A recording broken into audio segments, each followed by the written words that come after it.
It was supposed to be my happiest day of the year, my birthday.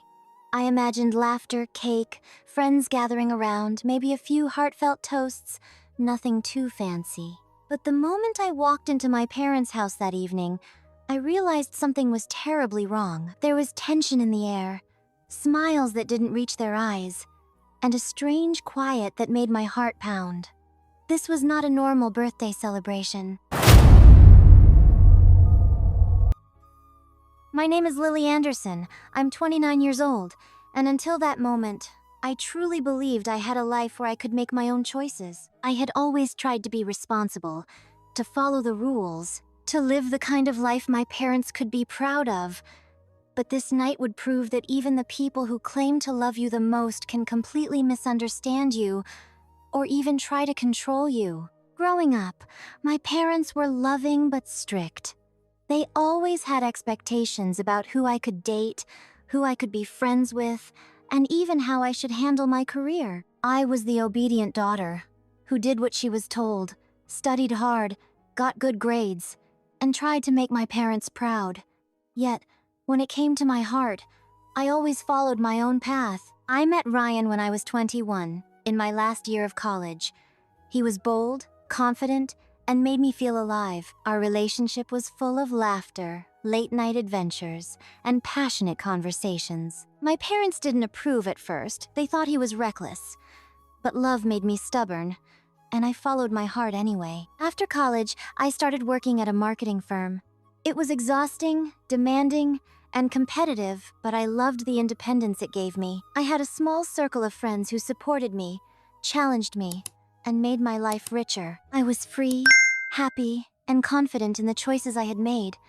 Or at least, I thought I was. Then came this birthday, the night I would learn that freedom sometimes comes with a cost. My parents had invited 6 people into our living room under the guise of helping me. They called it an intervention, intervention. The word alone made my stomach drop. My closest friends, the people I trusted, and a few romantic partners were suddenly labeled toxic or dangerous. I watched in disbelief as my parents judged, lectured, and dictated the future of my relationships right in front of me. The warmth and laughter I had imagined for this night evaporated instantly. By the end of the evening, 6 relationships that I had cherished were irreparably damaged, not by lies, betrayal, or mistakes of my own, but because my parents decided they weren't good enough for me. And in that moment, I realized a painful truth. Sometimes the people who claim to love you the most can hurt you the deepest, and no one, not even your parents, has the right to control your heart. That night, I left the house heavy-hearted, my mind racing with thoughts of betrayal, love, and independence. But one thing became clear. I would never let anyone dictate who I could love or how I could live again. The morning after my birthday felt surreal. My head was pounding, my heart still heavy from the chaos of the night before. 6 relationships gone, just like that. Some of my friends had tried to talk to me privately, but the words felt hollow, because their judgment had already been tainted by my parents' intervention. And Ryan barely looked at me. I could see the disappointment in his eyes. Even though he said nothing, I needed time. Time to breathe, think, and process what had happened. But I also knew one thing for certain. I could not let this define me. Not my parents, not their misguided attempts to control my life.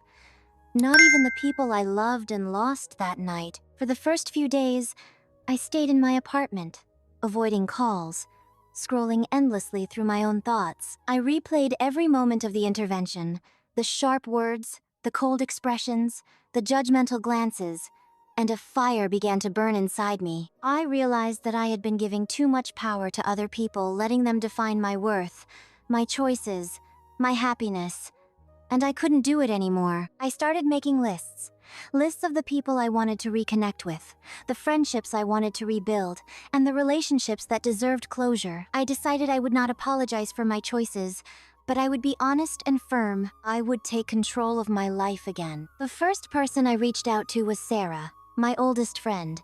We had been close since high school, but my parents had convinced her that she was toxic for me. When I called her, she was hesitant at first, almost scared. But when she realized I was serious, the The relief in her voice was overwhelming. "Lily," she said, "I didn't know how to reach you after last night. I thought you didn't want me in your life anymore." "I never stopped wanting you in my life," I replied firmly. "Last night wasn't my choice, Sarah, and I'm not letting anyone else decide who I can or cannot love or trust." By the end of that conversation, a weight lifted off my shoulders. One relationship restored, one step closer to reclaiming my life. Next, I reached out to Ryan. It wasn't easy. His voice on the phone was cold at first, distant, but I held steady. I explained everything: my parents' manipulation, the intervention, and my intentions moving forward. Slowly, his tone softened. "Lily," I was confused, hurt, but I never stopped caring, he said. Hearing that made me realize something important. Even when others try to control or dictate your life, your truth has the power to heal. Your honesty has the power to rebuild bridges that were broken unfairly. Over the next few days, I contacted the remaining people. Some were open to reconciliation, some chose to walk away, but I didn't force anyone. I simply made my boundaries clear. I would not let anyone make me feel small again, and I would not apologize for being myself. By the end of the week, I had reclaimed a sense of control. I wasn't just surviving the aftermath of the intervention, I was growing stronger because of it. I was learning that life's greatest lessons often come wrapped in the pain of betrayal and judgment. And most importantly, I realized something about my parents. Their love was real, but it was misguided. Their intervention had broken relationships, yes, but it had also revealed the resilience within me. I wasn't powerless.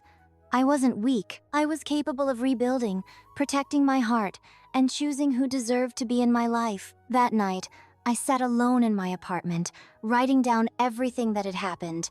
I made a vow. From now on, no one, not even the people who raised me, would have the power to determine my happiness. And slowly, for the first time in a long while, I smiled. I wasn't just surviving the aftermath anymore. I was preparing to take control of my life entirely, and I knew the next steps I would take would change everything. After reclaiming a little control over my friendships and relationships, I realized the next challenge was my parents. They believed they were doing the right thing, that they knew best, that they had the authority to teach me lessons. But I wasn't the same Lily who had blindly followed their rules. That version of me was gone the night of the intervention. I decided it was time to confront them, not with anger, not with shouting, but with clarity and strength. The next weekend, I visited their house again. I didn't come to beg or explain.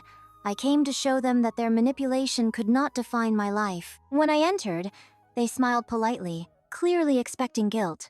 But instead, I greeted them with calm confidence. "Mom, Dad, we need to talk," I said, my voice steady. They gestured for me to sit, expecting a debate. But I wasn't going to argue emotionally. I was going to present facts. I started with my relationships. I explained who I had reconnected with, who had walked away, and why it was my decision to allow or end these connections. I wasn't defensive. I was in control. My father's expression hardened. "Lily, you don't understand. We only want what's best for you." "I understand perfectly," I said, looking him directly in the eyes. "You want what's best according to your rules. But my life isn't yours to control. My happiness isn't a lesson. It's my choice." My mother tried to interrupt, but I held up a hand. "Please, let me finish. I've learned a lot from last week. I've rebuilt some bridges, but the truth is, I don't need you to approve my life anymore." I saw shock cross their faces. They were used to compliance. They weren't used to assertion. Then I delivered the hardest truth. "Your intervention didn't teach me humility. It taught me restraint, awareness, and the courage to protect myself. You may have broken relationships you thought you were saving, but you underestimated me. You underestimated my strength." The room went silent. For the first time, they couldn't lecture, justify, or manipulate me. My words were calm but precise, and they carried the weight of someone who had experienced betrayal, processed it, and grown stronger. I didn't stop there. I began setting boundaries. No more unsolicited advice about who I should date or what friendships I should maintain. No more attempts to control my life decisions. You can care about me, but you cannot dictate my choices anymore." The moment I said that, I felt a sense of liberation I hadn't felt in years. They tried to respond, but the words fell flat. They realized their authority no longer held the same power.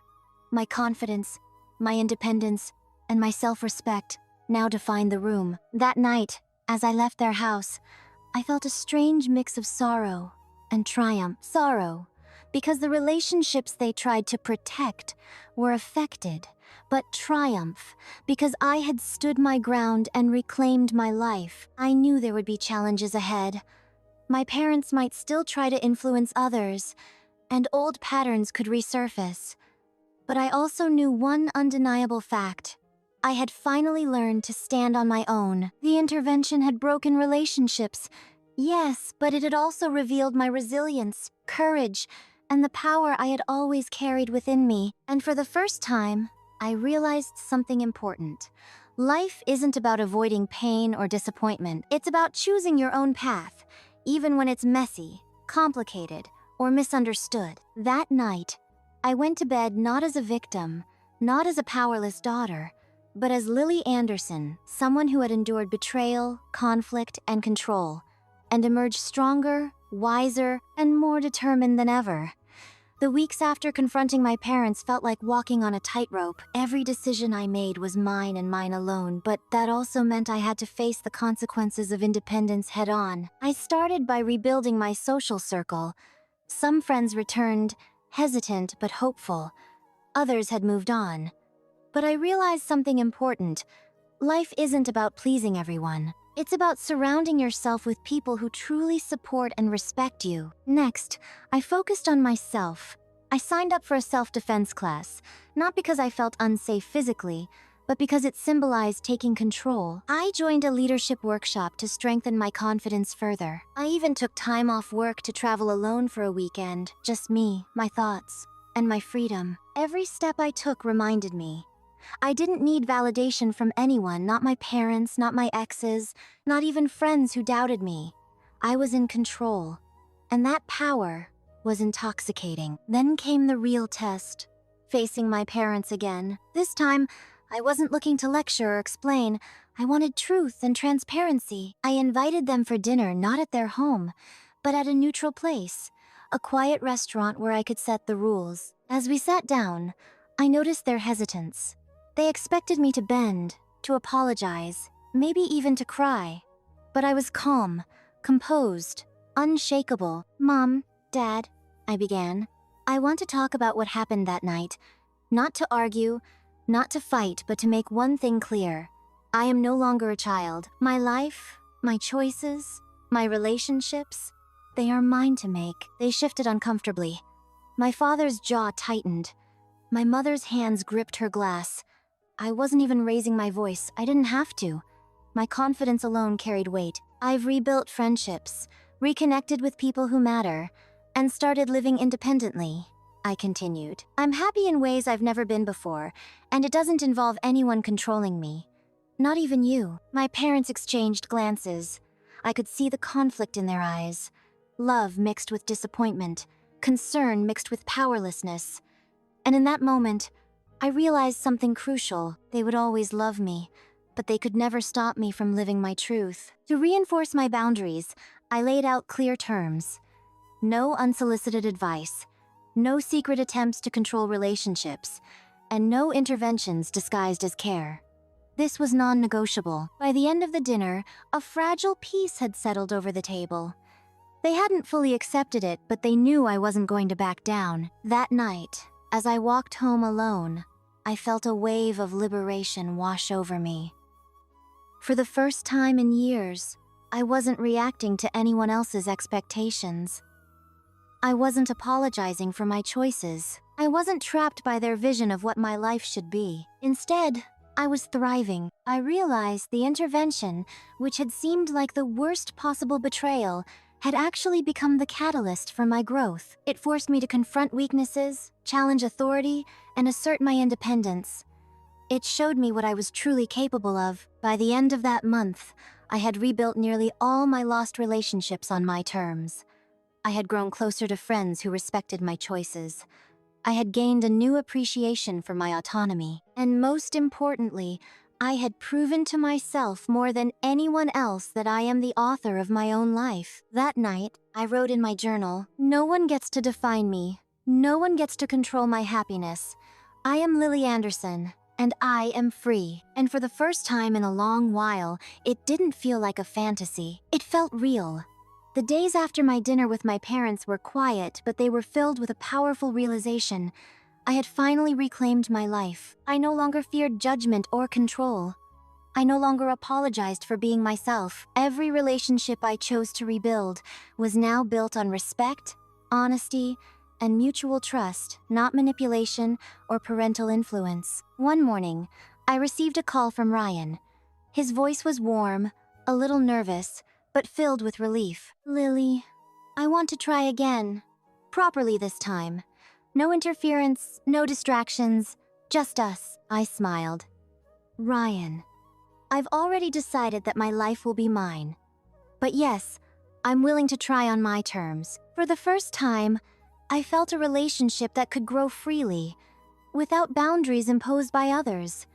A relationship where honesty and trust would thrive, not control and judgment. Then came the shocking part. Through casual conversations with friends, I discovered that my parents' intervention had sparked more than personal awakenings. Word had spread about their overreach, and several family, friends, and relatives had quietly confronted them about crossing the line. They realized that controlling others under the guise of care could backfire badly. My parents were forced to reflect and, for the first time, truly understand the consequences of their actions. I didn't gloat. I didn't want revenge. I simply let my life speak. The freedom I claimed, the confidence I carried, and the relationships I nurtured on my own terms became the proof they needed. Control is never love. By the end of the year, I had fully rebuilt my life.